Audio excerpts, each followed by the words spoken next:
ওম নম ভগবতে বাসুদেবায়। শ্রীমদ্ ভগবদ গীতা পঞ্চম অধ্যায় পাঠ 2।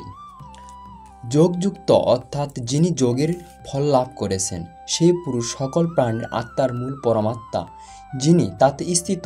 এইরূপ যোগী কর্মের ফল ত্যাগ করে কর্মফল পরমাত্মা এবং তিনি ভিন্ন নন। সেই জন্য এখন কর্মফল ত্যাগ করে শান্তির অন্তিম অবস্থা লাভ করেন, যার পর আর কোনো শান্তি লাভ করা বাকি থাকে না, অর্থাৎ তিনি আর কখনো অশান্ত হন না।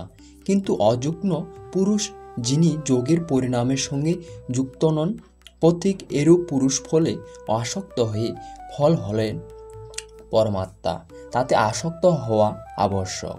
সেই জন্য ফলে আসক্ত হওয়া সত্ত্বেও কামনা করে আবদ্ধ হন, অর্থাৎ পূর্ণ হওয়া পর্যন্ত কামনাগুলি জাগে। অতএব সাধককে চরম অবস্থা লাভ না হওয়া পর্যন্ত সাবধান থাকা উচিত। মহারাজজি বলতেন, তৌনিকো হম অলোক, ভগবান অলোক হ্যায়, তো মায়া কামবায় হো শক্তি হ্যায়। কালকে লাভ হবে তবু আজ তো সেই অজ্ঞানেই। অতএব ফুর্তি পর্যন্ত সাধকের অসাবধান হওয়া উচিত নয়। এই প্রসঙ্গে দেখুন, যিনি সম্পূর্ণরূপে স্ববশে, যিনি কায় মন বুদ্ধি এবং প্রকৃতির উদ্দেশ্য স্বয়ং এ স্থিত, এরূপ বশী পুরুষ নিঃসন্দেহে নিজে কিছু করেন না এবং কাউকে কর্মে পরিবর্তিত করেন না। অনুগামীদের দিয়ে করালেও তার অন্তিম শান্তিতে কিছু স্পর্শ করতে পারে না। এরূপ স্বরূপস্থ পুরুষ শব্দার্থী বিষয়গুলোকে যে নবদ্বারের মাধ্যমে অনুভব করেন, সেই নবদ্বার দুটি কান, দুটি চোখ, দুটি নাসিকা ছিদ্র, একটা মুখ, উপস্থ এবং পায়ু যুগ্ম দেহরূপ গৃহে সমস্ত কর্ম মন ত্যাগ করে স্বরূপ আনন্দে স্থিত থাকেন। বাস্তব পক্ষে তিনি কিছুই করেন না এবং করানও না। পুনরায় একেই শ্রীকৃষ্ণ অন্য শব্দে বলেছেন যে সেই প্রভু নিজে কিছু করেন না, কাউকে কোনো কর্ম ব্যতীত করেন না। সদগুরু ভগবান প্রভু সদরূপ মহাপুরুষ যুগ্ম ইত্যাদি একে অন্যের পর্যায়ে আলাদাভাবে কোনো ভগবান কিছু করবার জন্য আসেন না। যখন কিছু করেন তখন এই স্বরূপস্থ ইষ্টের মাধ্যমে করান। মহাপুরুষের জন্য দেহ গৃহমাত্র, অতএব পরমাত্মা করুন অথবা মহাপুরুষ একই ব্যাপার, কারণ তিনি তাদের মাধ্যমে করান। বস্তুত সেই পুরুষ করেও কিছুই করেন না। এই প্রসঙ্গে পরেই শ্লোকটি দেখুন। সেই পুরুষ ভূত প্রাণীগণের কর্তৃত্ব, কর্ম ও কর্মফলের সংযোগ সৃষ্টি করেন না, বরং স্বভাবে যে প্রকৃতির চাপ সেই অনুসারেই সকলেই প্রবর্তিত হয়। যার যেমন প্রকৃতি সাত্ত্বিক, রাজসিক অথবা তামসিক, সেই স্তর থেকেই সে প্রবর্তিত হয়। প্রকৃতি তো বিস্তৃত, কিন্তু আপনার উপর ততটাই প্রভাব বিস্তার করতে পারে যতটা আপনার স্বভাব বিকৃত অথবা উন্নত। প্রায় লোকে বলে যে কর্ম করেন বা করান ভগবান, আমরা তো যন্ত্রমাত্র, আমাদের তিনি দিয়ে ভালো করেন অথবা মন্দ। কিন্তু যোগেশ্বর শ্রীকৃষ্ণ বলেছেন যে প্রভু স্বয়ং কিছু করেন না, কাউকে দিয়েও করানো না এবং জোগাড়ও দেন না। লোকে স্বভাবে স্থিত প্রকৃতির চাপ অনুসারে আচরণ করে, সতই কার্য করে তারা নিজের স্বভাবের জন্য করতে বাধ্য হয়, ভগবানও করেন না। তাহলে লোকে বলে কেন যে ভগবান করেন? এই প্রসঙ্গে যোগেশ্বর শ্রীকৃষ্ণ বললেন, যাকে আগে প্রভু বলা হয়েছে এখানে তাকেই বিভু বলা হলো, কেননা তিনি সম্পূর্ণ বিভুযুক্ত, প্রভুত্বা এবং বৈভবী সংযুক্ত সেই পরমাত্মা কারো পাপক্ত অথবা কারো পুণ্যকর্ম গ্রহণ করেন না। তবুও লোকে বলে কেন? এই কারণে যে অজ্ঞানে জ্ঞান আবৃত হয়ে আছে, তাদের এখনও প্রত্যক্ষ গোচরভূত যে জ্ঞান তা হয়নি, তারা এখনও জন্তু। মহাবশত যা কিছু বলতে পারে জ্ঞান দ্বারা কি হয় একে স্পষ্ট করলেন। যাদের অন্তঃকরণে সেই অজ্ঞান, যার দ্বারা জ্ঞান আবৃত ছিল, আত্মসাক্ষাৎকার দ্বারা বিনষ্ট হয়েছে এবং যিনি উপযুক্ত রূপে জ্ঞান লাভ করেছেন, তার সে জ্ঞান সূর্যের মতো পরমতত্ত্ব পরমাত্মাকে প্রকাশিত করে। তাহলে কি পরমাত্মা অন্ধকারের নাম? না, তিনি তো স্বয়ং প্রকাশরূপ, দিন রাতে স্বয়ং প্রকাশমান আছে ঠিকই, কিন্তু তাদের উপভোগের জন্য নয়। দেখা তো যায় না, যখন জ্ঞান দ্বারা অজ্ঞান অপসারিত হয় তখন সেই জ্ঞান সূর্যের মতো পরমাত্মাকে নিজের মধ্যে প্রকাশিত করে দেয়, তখন তার জন্য কোথাও অন্ধকার বলে কিছু থাকে না। সেই জ্ঞানের স্বরূপ কি? যখন সেই পরম তত্ত্ব পরমাত্মা অনুরূপ বুদ্ধি হয়, তত্ত্বের অনুরূপ প্রবাহিত বলে মনে হয়, পরম তত্ত্ব পরমাত্মাতে নিরন্তর স্থিতি এবং তৎপরায়ণ হয়, একই জ্ঞান বলে। জ্ঞান তর্কের বিষয় নয়। এই জ্ঞান দ্বারা পাপমুক্ত পুরুষ পুনরায় গমন মুক্ত পরম গতি লাভ করেন। পরম গতি প্রাপ্ত পূর্ণ জ্ঞান সম্পূর্ণ পুরুষকেই পণ্ডিত বলে। আরও দেখুন, জ্ঞান দ্বারা যাদের পাপ বিনষ্ট হয়েছে তারা অনুরাবর্তী পরম গতি লাভ করেছেন। এরূপ জ্ঞানীগণ বিদ্যা বিনয় সম্পূর্ণ ব্রাহ্মণ এবং চণ্ডালে গরু কুকুর ও হাতিতেও মহাদর্শী হন। তাদের দৃষ্টিতে বিদ্যা বিনয় সম্পূর্ণ ব্রাহ্মণে কোনো বিশেষত্ব হয় না এবং চণ্ডালের প্রতি কোনো হেয় ভাব হয় না। তাদের দৃষ্টি গাভী ধর্ম নয়, কুকুর অধর্ম নয় এবং হাতির মধ্যেও কোনো বিশেষত্ব নেই। এরূপ পণ্ডিত জ্ঞাতাগণ সমদর্শী এবং সমবর্তী হন। তাদের দৃষ্টি চর্মে নন, আত্মাতে পড়ে। পার্থক্য কেবল এতটাই, বিদ্যা বিনয় সম্পূর্ণ স্বরূপের কাছে নন এবং বাকি তারা যারা কিছু দূরে থাকে, কেউ একান্তরে উপরে, কেউ একান্তরে নিচে থাকে, দেহটা তো বস্তু। তাদের দৃষ্টি বস্তুকে গুরুত্ব দেয় না, বরং তাদের হৃদয়ে স্থিত আত্মাকে পড়ে। সেই জন্য তারা পার্থক্য করেন না। শ্রীকৃষ্ণ যথেষ্ট গোসেবা করেছিলেন, তাকে গাভীর প্রতি গৌরবপূর্ণ শব্দ বলা উচিত ছিল, কিন্তু তিনি সেরূপ কিছু বলেননি। শ্রীকৃষ্ণ গাভীকে ধর্মে কোনো স্থান দেননি। তিনি কেবল এইটুকুই স্বীকার করেছিলেন যে অন্য কারো জীবাত্মার মতো তাদের মধ্যেও আত্মা বিদ্যমান।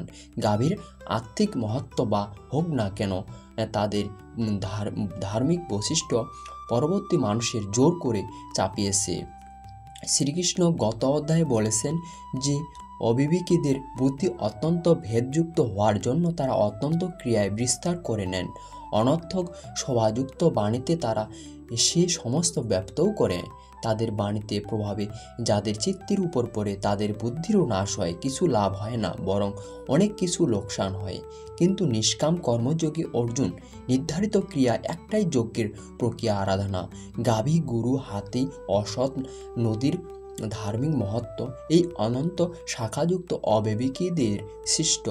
যদি এগুলোই ধার্মিক মহত্ব থাকতো তাহলে তা শ্রীকৃষ্ণ অবশ্যই বলে থাকতেন।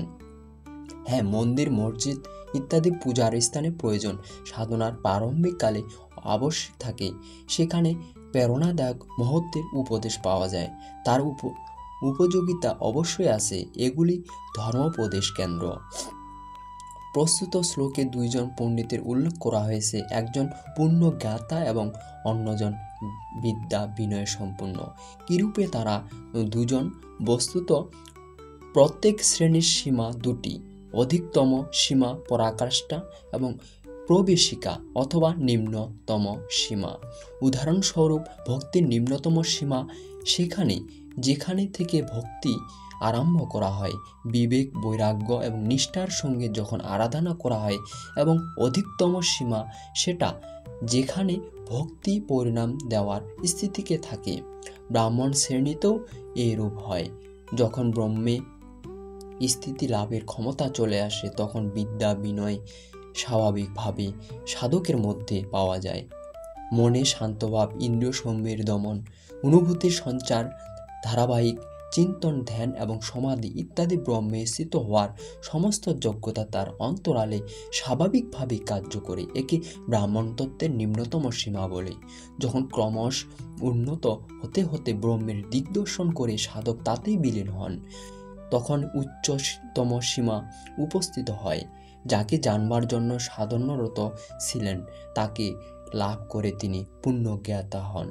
অপুনরাবৃত্তিযুক্ত এরূপ মহাপুরুষ সেই বিদ্যা বিনয়ে সম্পূর্ণ ব্রাহ্মণ চণ্ডাল কুকুর হাতি গাভী সকলের প্রতি সমদৃষ্টি হন, কারণ তার দৃষ্টি হৃদয়স্থিত আত্মস্বরূপে পড়ে।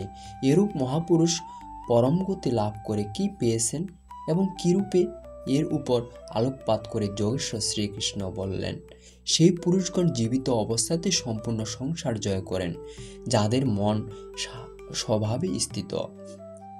মনের স্বভাবের সঙ্গে সংসার জয় করার কী সম্বন্ধ? সংসার লুপ্ত হওয়ার পরে সেই পুরুষ থাকেন কোথায়? শ্রীকৃষ্ণ বলেছেন, সেই ব্রহ্ম নির্দয় এবং সম হন। এদিকে সেই পুরুষের মনও নির্দোষ ও সমস্থিতিযুক্ত হয়ে যায়। সেই জন্য তারা ব্রহ্মস্থিত হতে পারেন। একই পুনরাবর্তী সমগতি বলে। এটা কখন লাভ হয়? যখন সংসার স্বরূপ শত্রুকে জয় করে নেওয়া হয়। এই সংসারকে কখন জয় করা সম্ভব হয়? তখন মনকে নিরুদ্ধ হয়, সমভাবে স্থিত হয়ে। যখন তারা ব্রহ্মে স্থিত হন, তখন ব্রহ্মবিদের লক্ষণ কি তাদের অবশ্যই স্পষ্ট করলেন। তার প্রিয় অপ্রিয় বলে কেউ থাকে না। সেই জন্য সাধারণ লোকে যাকে প্রিয় বলে মনে করে তাকে পেয়ে তিনি প্রফুল্ল হন না, এবং যাকে বলে অপ্রিয় বলে ভাবে, যেমন ধর্মাবলম্বী প্রতীককে ব্যবহার করেন, তাকে পেয়েও তিনি উদ্বিগ্ন হন না। এরূপ স্থির বুদ্ধি স্বয়ংশূন্য ব্রহ্মের সঙ্গে সংযুক্ত ব্রহ্মবেতা পরাপর ব্রহ্মে সদ্বৈত স্থিত থাকেন। বাহ্য সংসারের বিষয়ে ভোগে অনাসক্ত পুরুষ অন্তরাত্মে স্থিত যে সুখ বিদ্যমান সেই সুখ লাভ করেন। সেই পুরুষ পরমব্রহ্ম পরমাত্মার মিলিত হয়ে জীবাত্মা হন। সেই জন্য তিনি অক্ষয় আনন্দ অনুভব করেন, যে আনন্দ কখনো অক্ষয় হয় না। এই আনন্দ উপভোগ কে করতে সমর্থ?